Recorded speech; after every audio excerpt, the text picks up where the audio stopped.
సమయం రాత్రి 9 గంటలు. హాల్లోని కిటికీ దగ్గర నిలబడిన రమేష్ బయట మంచంలో వణుకుతున్న తన భార్య అనామికని చూశాడు. తనలో తాను, అమ్మకి కోపం తెప్పించే పని చేయొద్దని ఎంత చెప్పినా వినకుండా చేశావు. ఇప్పుడు చూడు, అమ్మకి కోపం వచ్చింది, ఫలితంగా నువ్వు చలిలో ఉన్నావు అని బాధపడుతూ ఉండగా రమేష్ తండ్రి ప్రసాద్ గొడుగు పట్టుకుని రమేష్ దగ్గరికి వచ్చాడు. బాబు రమేషు, ఇదిగో కోడలికి ఈ గొడుగివ్వు, కిటికీలో నుంచి ఇవ్వు. వద్దు నాన్న, అమ్మ చూసిందంటే అనామికతో పాటు మనం కూడా బయట అలా చలిలో శిక్ష అనుభవించాలి. ఈ చలికి నేను ఏదోలా తట్టుకుంటానన్నా, మీరే ఇబ్బంది పడతారు. ఏమీ కాదులే బాబు, కోడలలా మంచులో వణుకుతూ బాధపడ్డా నేను చూడలేకపోతున్నాను. ఏదైతే అదయింది, వెళ్ళి నా కోడలికి గొడుగు నేనే ఇచ్చేసొస్తాను. వద్దు నాన్న, నా మాట వినండి, అమ్మొచ్చిందంటే అని అంటూ ఉండగానే శారద వాళ్ళ దగ్గరికి వచ్చింది. భర్త ప్రసాద్ చేతిలో ఉన్న గొడుగు చూసింది, విషయాన్ని అర్థం చేసుకుంది. ఒక పని చెయ్యండి, గొడుగుతో పాటు ఒక దుప్పట కూడా తీసుకెళ్ళి కోడలకి ఇవ్వండి. అప్పుడు గొడుగు పెట్టుకుని దుప్పట కప్పుకుంటది, మంచు మీద పడదు, చలి పెట్టదు. ఏదేమైనా కోడలి పట్ల నువ్వు దయలేనత్తలా ఉండటం నాకిష్టం లేదు శారదా. అందుకే నేను కనీసం ఈ గొడుగిద్దామనుకుంటున్నాను. ఈరోజు అనామిక చేసిన తప్పుకి నేను దయలేనత్తగా పేరు తెచ్చుకుంటా. ఊరోళ్ళు, బయటోళ్ళు, చూసినోళ్ళు, చూడనోళ్ళు ఎవరైనా సరే, నన్ను ఎంత తిట్టుకున్నా సరే, ఈ రాత్రి కోడల అనామిక అలా మంచులో ఉంటా శిక్ష అనుభవించాల్సిందే. అమ్మా, అనామికకి నేను నచ్చ చెప్తాను. బాబు రమేషు, నువ్వేనన్నా చెప్పరా, నేను మాత్రం ఏనను. ఈ రాత్రి అనామిక బయటే ఉంటది, ఇది మాత్రం ఫిక్స్. ఇందులో ఎట్టాంటి మార్పు లేదు, రాదు, ఉండదు. నా మాట కాదని మీరెవరైనా సహాయం చేయాలనుకుంటే మాత్రం చెయ్యండి, నేను వద్దనను. కానీ బతికినంతకాలం నాతో ఎవరు మాట్లాడొద్దు, నాతో కలిసి ఉండొద్దు. నేను చచ్చిపోయిన తర్వాత నా శవాన్ని చూడ్డానికి కూడా రావద్దు. ఇక మీ ఇష్టం అని చెప్పి శారద అక్కడి నుంచి వెళ్ళిపోయింది. రమేష్ ప్రసాదులు బాధగా ఒకరిని ఒకరు చూసుకున్నారు. రమేష్ కళ్ళల్లో కన్నీళ్లు చూశాడు ప్రసాద్. నువ్విక్కడే ఉండు బాబు, నేనెళ్ళి మీ అమ్మతో మాట్లాడతాను. వద్దులే నాన్న, అమ్మకు మరింతలో కోపం వస్తుంది. అనామికకి ఇదే శిక్షని 2-3 రోజుల పాటు వేస్తుంది. అప్పుడు అనామిక మనిషిలా కాకుండా మంచుగడ్డలా మారిపోతుంది. అయినా అసలు కోడలు చేసింది తప్పు కాదు. తల్లిగా శారద చేయాల్సింది కోడలు తల్లిగా మారి తన ఆడబడుచు డెలివరీ అయితే హాస్పిటల్కెళ్ళి చూసింది. చేయాల్సిన అన్ని పనులు చేసింది. అందుకు శిక్ష ఇది కాదు కదా బాబు. ఏమోలేనన్నా, అమ్మని మరింతగా రెచ్చగొట్టడం ఎందుకు చెప్పు. మనం అడుగుతున్న కొద్దీ అమ్మ రెచ్చిపోయేలా ఉంది. ఏం వద్దులేనన్నా, అనామిక ఏదోలా ఓర్చుకుంటుంది అని చెప్తాడు రమేష్. ఇక ప్రసాద్ కూడా మాట్లాడకుండా తన గదిలోకి వెళ్ళిపోతాడు. రమేష్ కిటికీ దగ్గర నిలబడి మంచులో దడుస్తూ వణుకుతున్న భార్య అనామికాని చూస్తూ ఉంటాడు. అనామిక దగ్గరికి పక్కింట్లో ఉండే కమల ఒక దుప్పటి తీసుకుని వచ్చింది. అయ్యో అనామిక, చలికాలం ఎంత కష్టం వచ్చింది నీకు. ఇదిగమ్మా, ఈ దుప్పటి కప్పుకో. వద్దు కమల, నాకు ఏ దుప్పటి వద్దు. నువ్వింటికి వెళ్ళు. మళ్ళీ మా అత్తయ్య చూసిందంటే నీతో గొడవ పెట్టుకుంటుంది, నీ ఇంటి వాళ్ళని తిడుతుంది. వాళ్ళు తిరిగి రెచ్చిపోతారు. వారిద్దరి మధ్య పెద్ద గొడవే జరుగుతుంది. ఈ గొడవ మనం మాట్లాడుకోనీయకుండా చేస్తుంది. ఏం కాదులే అనామిక, మరి మీ అత్తలాగా దయలేకుండా మేముండలేం. ఈ దుప్పటి కప్పుకో, ఏవేనంటే నేను మాట్లాడతాను. కమలా, ఇంత చలిలో జోక్ అవసరమా? జోక్ కాదనామిక, నేను నిజమే చెప్తున్నాను. నీ మీద మీ అత్తయ్యకి ఇంత కూడా జాలి దయ లేవు. ఇలా చూడు కమలా, టైం దొరికింది కదా, నోటికొచ్చినట్టు మా అత్తయ్యని అంటానికి వీల్లేదు. అందుకైతే నేను ఒప్పుకోను. అందుకని నువ్వు తీసుకొచ్చిన దుప్పటిని నువ్వే తీసుకుని ఇక్కడి నుంచి వెళ్ళిపో. అది కాదనామిక, మా అత్తయ్య పులిలా ఇలా కనబడుతుందో లేదో, అలా నువ్వు జింకెలా అక్కడి నుంచి వామ్మో అని పరుగులు పెడతావే, అలాంటిది నువ్వు మా అత్తయ్యతో మాట్లాడతావా? వినడానికి నవ్వడానికి బాగున్నాయి నీ మాటలు. ఇక వెళ్ళు కమల, ఇంట్లో నీకోసం మీ ఆయన చూస్తూ ఉంటారు అని కమలని తన కోసం తీసుకొచ్చిన దుప్పటిని ఇచ్చి తన దగ్గర్నుంచి పంపిస్తుంది అనామిక. శారద తన గదిలో రూమ్ హీటర్ పెట్టుకుని వెచ్చగా పడుకుని ఉండగా ఏడ్చుకుంటూ మనవరాలు భవ్య, మనవడు హరీషు వచ్చారు. పిల్లల ఏడుపులు విని కళ్ళు తెరిచింది శారద. పిల్లలో, మీరెందుకు ఏడుతున్నారో నాకు బాగా తెలుసు. మీరెంత ఏడ్చినా బయట మంచులో వణుక్కుతున్న మీ అమ్మ, అదే నా కోళ్ళ అనామేకని మాత్రం ఇంట్లోకి రమ్మని చెప్పను. అది కాదు నానమ్మ, ఇలా చూడండి పిల్లలు, స్కూల్లో మీ టీచర్ ఇచ్చిన హోంవర్క్ చేయకుండా తిరిగి స్కూల్కి వెళ్తే మీ టీచరు ఏం చేసుద్ది? పనిష్మెంట్ ఇచ్చుద్ది కాదా? ఇప్పుడు నేను కూడా అదే చేశా. అత్తగా నేను చెప్పిన పని కోడలు అనామేక చెయ్యలే. నాకు చెప్పకుండా రోజు తన పుట్టింటికి వెళ్ళి ఇక్కడ డబ్బులు తీసుకెళ్ళేస్తుంది. అందుకే నేను మీ అమ్మని ఇట్ట మంచిలో ఉంటే పనిష్మెంట్ ఇచ్చా. కానీ నానమ్మ, ఆ పనిష్మెంట్ అనేది ఒక్కొక్క టీచర్ ఒక్కొక్కలా ఇస్తారు. ఒక టీచర్ కొడుతుంది, మరొక టీచర్ గోడ కుర్చీ వేయిస్తుంది, ఇంకొక టీచర్ బల్ల మీద నిలబెడుతుంది, వేరొక టీచర్ చేతుల మీద 2-3 దెబ్బలు కొడుతుంది. కానీ నానమ్మ ఇలా ఇంత మంచిలో బయట నిలబెట్టారు కదా. ఎందుకు నిలబెట్టదో మీకు తెలుసు కదా, రాత్రిపూట స్కూల్స్ ఉండవుగా. అందుకే పిల్లలు, ఇది ఇల్లు. మీ క్లాస్ టీచరు పెద్దగా ఎట్టా ఉంటారో ఈ ఇంటికి పెద్దగా నేనున్నాను.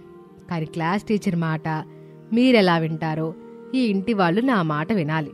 వినకపోతే ఇట్టాగే జరుగుద్ది. నానమ్మ, అసలు మమ్మీ చేసిన తప్పేమిటో మీకు తెలుసా? తన పుట్టింటికి పదే వెళ్తా ఇక్కడి నుంచి డబ్బులు తీసుకెళ్ళిపోతుంది. అదే అనామిక చేసిన మొదటి తప్పు. ఇంటి పెద్దగా అత్తయ్య కంటే నాకు ఒక మాట చెప్పకపోవడం మీ అమ్మ అనామిక చేసిన రెండో తప్పు. అందుకే ఇప్పుడు ఇట్ట మంచిలో శిక్ష అనుభవిస్తుంది. నానమ్మ, మా మమ్మీని మన్నించి ఇంట్లోకి రమ్మని చెప్పు. పిల్లలో, ఈ విషయంలో నేను మాత్రం తగ్గను. నన్ను విసిగించకుండా ఇక్కడి నుంచి వెళ్ళి పడుకోండి, వెళ్ళండి అని చెప్పగానే పిల్లలు బాధగా ముఖాలు చూసుకొని ఆ గదిలో నుంచి హాల్లో ఉన్న కిటికీ దగ్గర నిలబడి బయటకు చూస్తున్న తమ తండ్రి రమేష్ దగ్గరికి వచ్చారు. పిల్లల్ని చూసి, పిల్లలు మీరింకా పడుకోలేదా? ఎలా పడుకుంటాం నాన్న? అమ్మ అలా మంచులో వణుకుతూ ఉంటే మాకు ఇక్కడ నిద్ర ఎలా పడుతుంది చెప్పండి? కానీ తప్ప తల్లి, నానమ్మ ఒక నిర్ణయం తీసుకుందంటే అది జరగాలి. లేదంటే మనం వేరుగా ఉండాలి. ఇంకెప్పుడు నానమ్మ మనల్ని మన్నించదు, మనతో మాట్లాడదు. వెళ్ళండి, వెళ్ళి పడుకోండి. తలుపు తీయనాన్న, నిన్ను మమ్మీ దగ్గరికి వెళ్తాను. అవునాన్న, నేను మమ్మీ దగ్గరికి వెళ్తాను. నేను చెల్లి వెళ్ళి మమ్మీతో ఆ మంచులో వణుకుతూ ఉంటాం. అప్పుడు నానమ్మ తలుపు తీస్తుంది, మాతో పాటు అమ్మ కూడా లోపలికి వస్తుంది. అయ్యో పిల్లలు, మీకెలా చెప్పాలో అర్థం కావటం లేదు. నాన్నమ్మ ఇక్కడ నానమ్మ అనుకుంటుంది వేరే కదా నాన్న. కానీ అమ్మ రోజూ వెళ్తుంది అమ్మమ్మ వాళ్ళింటికి కాదు కదా, మా మేనత్త దగ్గరికి కదా నాన్న. గట్టిగా అనకండి పిల్లలు. మీ మేనత్త దగ్గరికి వెళ్తుందని తెలిస్తే మా అమ్మకి మరింత కోపం వస్తుంది. ఇదే మంచులో మీ అమ్మని 2-3 రోజులు కాదు, 2-3 వారాలు ఉంచుతుంది. మా మాట విని ఈ మాట మీ నాన్నమ్మతో అనకండి. మీరిక్కడి నుంచి వెళ్ళి పడుకోండి, వెళ్ళండి పిల్లలు అని రమేష్ పిల్లలకి నచ్చజెప్తూ ఉండగా శారద ఇంటి తాళం తీసుకుని గుమ్మం దగ్గరికి వచ్చింది. శారద వెనకాలే ప్రసాద్ హాల్లోకి వచ్చాడు. రమేష్, పిల్లలు ప్రసాద్ని చూశారు. ఇంక భయం లేదులే బాబు, నేను మీ అమ్మకి నిజం చెప్పాను. ఎంత కాదనుకున్నా కన్నపేగు మమకారం గదా, అందుకే ఇలా కదిలి తాళాలు తీసుకొచ్చింది. ఇప్పుడు తను కోడల్ని ఇంట్లోకి పిలుస్తుంది. పిలుస్తాను, అవసరం అనుకుంటే నేనే కోడల దగ్గరికి వెళ్ళి తీసుకొస్తాను. ఇంట్లోకి రా కోళ్ళ అని శారద పిలవగానే క్షణం కూడా ఆలస్యం చేయకుండా అనామిక ఇంట్లోకి వచ్చింది. శారద వెంటనే తలుపేసింది. మంచుతో ఉండటం వల్ల అనామిక ఇంకా వణుకుతూనే ఉంది. శారద ఏమాత్రం ఆలస్యం చేయకుండా వణుకుతున్న కోడల్ని తీసుకుని తన రూంలోకి వెళ్ళింది. ఆ రూంలో హీటర్ ఉండటం వల్ల వేడిగా ఉంది. కొంత సమయంలోనే అనామిక మామూలు మనిషి అవుతుంది. నిజం చెప్పాలి కదా కోళ్ళ. నేను చెప్పే నిజం మీకు నచ్చదు కదా అత్తయ్య, అందుకే చెప్పలేదు. ఇప్పుడు నీ ఆడబడి చెట్టా ఉంది. తల్లి కూతురు ఇద్దరు బాగున్నారు అత్తయ్య. కావాలంటే రేపు మనం వెళ్ళి చూద్దాం. ఆ చిట్టి తల్లి అచ్చం మీ పోలికే, పెరుగుతున్న కొద్దీ మీలాగే తయారవ్వచ్చు అని చెబుతుంటే శారద పొంగిపోయింది. ఆ గదిలోకి ప్రసాద్, రమేష్, పిల్లలు వచ్చారు. ప్రేమించి పెళ్లి చేసుకున్న కూతురు మీద నాకు కోపం ఉంది. కానీ ఆ కోపాన్ని ఇట్లాంటి సమయంలో చూపిస్తానని ఎట్టా అనుకున్నారు మీరంతా? ఇప్పుడు కోడలి మీద చూపించావుగా శారదా, అట్టాగే చూపిస్తావని అనుకున్నావు. కోడలో కొడుకు సంపాదన తన పుట్టింటి తీసుకెళ్లిపోతుందనే బాధ నాకే కాదు, ప్రతి అత్తకే ఉంటది. కాకపోతే అది నిజం కాదని తెలిసింది. అందుకే నేను నా కోడల్ని తిరిగి ఇంట్లోకి తీసుకొచ్చా అని చెప్పగానే అందరూ సంతోషపడ్డారు. మరుసటి రోజున అందరూ కలిసి హాస్పిటల్కి వెళ్లారు. డెలివరీ అయిన శారద కూతుర్ని చూశారు, ఆనందపడ్డారు, కలిసిమెలిసి మాట్లాడుకున్నారు. ఇది వాళ్ళటి కదా. మరొక ఆసక్తికర కథలో మళ్ళీ కలుద్దాం. నమస్తే. పారుతున్న సెలయేరు ఒడ్డున ఉన్న రాయి మీద 10 ఏళ్ల రమేష్ దిగులుగా కూర్చుని ఉండగా అక్కడికి ఒక బుజ్జిమేక వచ్చింది. రమేష్ని చూసి అరిచింది. రమేష్ ఆ బుజ్జిమేకతో, అమ్మలేదనే బాధ తప్ప నాకింకేం బాధలేదు బుజ్జి. నా వయసు పిల్లలు తమ అమ్మతో అల్లరి చేస్తూ నవ్వుతూ ఆటలాడుతూ ఉంటారు. నేను మాత్రం ఇలా ఇదిగో ఈ సెలయేటి ఒడ్డున కూర్చుంటాను. అదే నాకు అమ్ముంటే నేనిక్కడ ఇలా బాధగా కూర్చునేవాణ్ణా, నీతో ఇలా మాట్లాడేవాణ్ణా అంటూ తన బాధని ఆ బుజ్జిమేకకు చెప్పుకుంటూ ఉంటాడు. అతనికి కొద్ది దూరంలో ఉన్న చెట్టు చాటున 7 ఏళ్ల అనామిక దాక్కొని రమేష్ని చూస్తూ అతని మాటలు వింటూ బాధపడుతూ ఉంటుంది. మా మావయ్యకి ఎంత చెప్పినా అర్థం కావడం లేదు. ఇక్కడ మా బావ అత్తయ్య ప్రేమ కోసం ఇంతలా బాధపడుతున్నాడు. కొత్త అత్తయ్యని తీసుకురా మామా, బావని అమ్మలా చూసుకుంటుందని చెప్పి చెప్పి అలసిపోయాను. ఇక్కడ బావ ఇలా, అక్కడ మావయ్య అలా, ఏమిటో నాకు ఈ గోల అని అనుకుంటూ ఉండగా కొంచెం దూరంలో ఉన్న మట్టిదారిలో రమేష్ తండ్రి ప్రసాద్ ఆవును తీసుకుని వెళ్తూ ఉండడం కనబడుతుంది.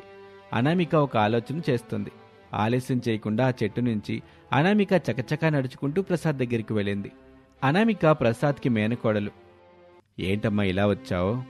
ఇప్పుడు మీరు నాతో పాటు రావాలి మావయ్య. ఎక్కడికి తల్లి? అసలే నాకు పొలం దగ్గర చాలా పనుంది. కూలోళ్ళు ఈ మధ్య పని సరిగా చేయటం లేదు. నేను వెళ్ళి వాళ్ళ సంగతి తేల్చాలి.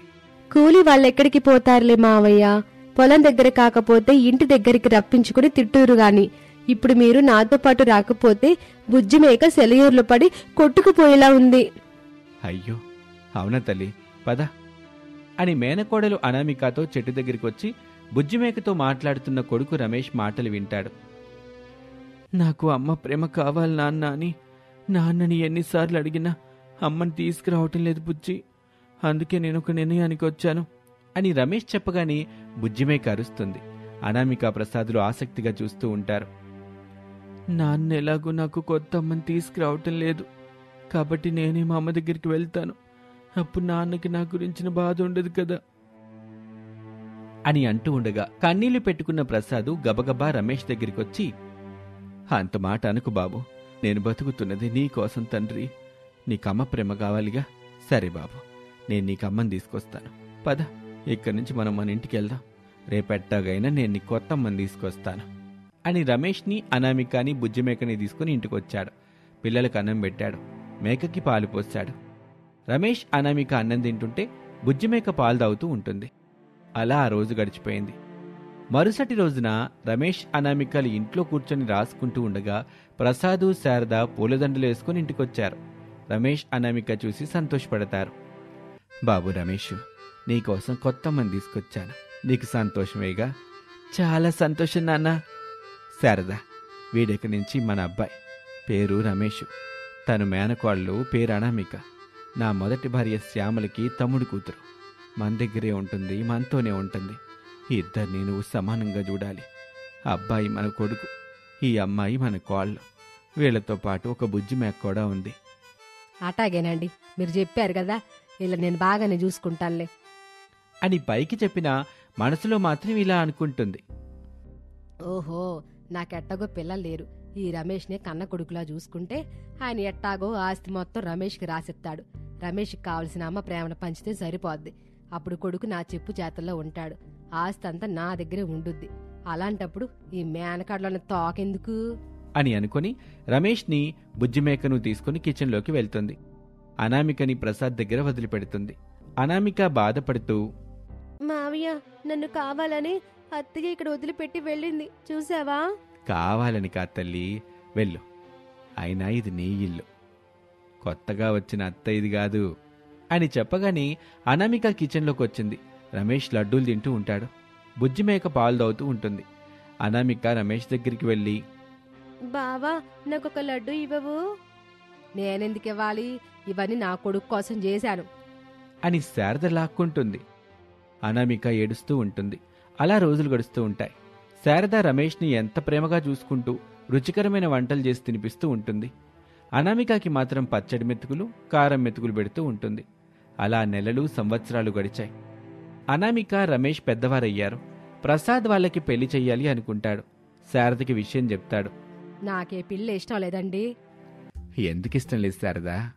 డిగ్రీ వరకు చదువుకున్న నా కొడుకు రమేష్కి 10 కూడా సరిగ్గా చదవని అనామేకానిచ్చి పెళ్లి చేయడం ఏమన్నా బాగుంటదా చెప్పండి. అనామిక 10 కూడా సరిగా చదవలేకపోవడానికి కారణం నువ్వే కదా శారదా. ఇది బాగుంది. నేనేం చేశాను?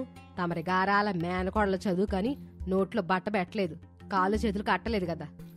నువ్వేం చేశావో ఏం చేయలేదో నేను చూశాను శారదా. ఏదేమైనా నేను వాళ్ళు చిన్నగా ఉన్నప్పటి నుంచి అనుకుంటున్న మాటిది. వాళ్ళకి పెళ్లి జరుగుతుంది సరే, మీ మాటకి నేను ఎప్పుడు ఎదురు చెప్పలా, చెప్పే సాహసం కూడా చేయను అని చెప్పి కిచెన్లోకి వస్తుంది. రమేష్ అనామికలు సంతోషపడతారు. మంచి రోజున ప్రసాద్ ఊరంతా చూస్తూ ఉండగా రమేష్కి అనామికకి ఘనంగా పెళ్లి జరిపిస్తాడు. ఇంటికిద్దరినీ తీసుకొస్తాడు. అనామిక తల్లి, ఇప్పుడు నువ్వు నా మేనకోడలివి కాదు, ఈ ఇంటికి కోడలివి. అవును, ఇప్పుడు పట్టాభిషేకం చేస్తారా ఏంటి? నువ్వు చూస్తుండు శారదా ఏం జరుగుతుందో అని లోపలికి వెళ్తాడు. అందరిలో కంగారు. ప్రసాదు ఆస్తి కాగితాలు తీసుకొచ్చి అనామిక చేతిలో పెడతాడు. అమ్మ అనామిక, ఇక నుంచి ఈ ఆస్తి మొత్తం నీదే తల్లి. అంతా నీ పేరు మీదే రాశాను. పెత్తనం కూడా నీదే. ఇక నుంచి నిన్ను మీ అత్త ఏమీ చేయలేదు అని చెప్పి శారదను చూశాడు. శారద ఇష్టంగా నవ్వుతుంది. రమేష్ సంతోషపడతాడు. అదెంత పెద్ద తప్పు ఆ తర్వాత ప్రసాద్కి అర్థమైంది. తనలో తాను, రమేష్ నా కొడుకు కాకపోయినా నా కొడుకులాగా ఎంతకాలం పెంచింది అంతా ఈ ఆస్తి కోసం. అది ఇప్పుడు రమేష్కి కాకుండా అనామెకు వచ్చింది. ఇక నేనెందుకు ఊరుకుంటాను? ఏదో కుట్ర చేయను, అనామెకు అడ్డు తొలగించేసేసుకొని లేదంటే పైకన్నా పంపించేసి ఏదో ఒకటి ఆలోచించి బాగా ఆలోచించి అనామెక జీవితాన్ని చీల్చేస్తాను అని అనుకుని ఆ రోజు నుంచి అవకాశం కోసం చూస్తూ ఉంటుంది. అనామిక ఒక కోడలిగా ఆ ఇంట్లో చేయాల్సిన పనులు చేస్తూ ఉంటుంది. ఇంట్లో ఎవరూ లేని సమయంలో సవతి అత్త శారదకి ఒక పాడాలోచన వస్తుంది. సంబరపడుతూ, అమ్మయ్య, నాకొచ్చిన ఆలోచన ప్రకారంగా అనామికని చంపేస్తే ఆస్తి రమేష్ మీదకొచ్చుద్ది. సవితి కొడుకు రమేష్ ఎట్టాగో భార్యపోయిన బాధలో ఉంటాడు. ఆస్తిని వద్దంటాడు. ఇక చేసేదేం లేక నా పేరు మీద రాస్తారు. అంతే. ఇట్ట నా పేరు మీద ఆస్తి రాసిన నిమిషం వెంటనే తండ్రి కొడుకులను తీసుకెళ్లి అనాథాశ్రమంలో చేర్పిచ్చేయాలి. అప్పుడు నా కాల పీడ పోద్ది. నేనైతే చక్కగా ఉండొచ్చు అని మురిపెంగా పని చేసుకుంటున్న అనామిక దగ్గరికి వచ్చింది. అయ్యో కోళ్ళ, నువ్వు మహారాణివి. ఇప్పుడు ఈ ఆస్తి మొత్తం నీ పేరు మీద ఉంది. నువ్వు కూర్చోవాలి, నేను పని చేయాలి. రా, ఇట్ట వచ్చి కూర్చో అని అనామికను ఇంట్లో ఉన్న ఒక కుర్చీలో కూర్చోబెడుతుంది. అనామికకి భయంగా ఉంది. శారద మాట్లాడుతూనే అనామిక చేతుల్ని కాళ్ళని కట్టేసింది. కంగారు పడుతూ, అత్తయ్య ఏం చేస్తున్నారు? నువ్వు పని చేయకుండా ఉండడానికి నిన్నెలా కుర్చీ కట్టేస్తున్నానమ్మా కోళ్ళ అని చెప్పి శారద అక్కడి నుంచి వెళ్ళిపోతుంది. అనామిక అయోమయంగా చూస్తూ ఉండగా శారద పాలిథిన్ కవర్ తీసుకొచ్చి అనామిక ముఖానికి పెట్టి ఊపిరి ఆడకుండా చంపాలనే ప్రయత్నం చేసింది. అనామిక ఊపిరి కోసం అల్లాడుతూ ఉంటుంది. అత్తయ్య, అత్తయ్య, నన్ను వదిలిపెట్టండి. ఏం చేస్తున్నారు మీరు? నన్ను వదిలిపెట్టండి, ఊపిరి ఆడట్లేదు. నన్ను వదిలిపెట్టండి అత్తయ్య అని బ్రతిమిలాడుతూ ఉంటుంది. శారద వదిలిపెట్టే అవకాశం లేదని అనామికకి అర్థమైంది. శారద మరింత కసిగా గట్టిగా నొక్కుతూ, చావే చావు, నువ్వు చనిపోవడం నేను చూడాలి.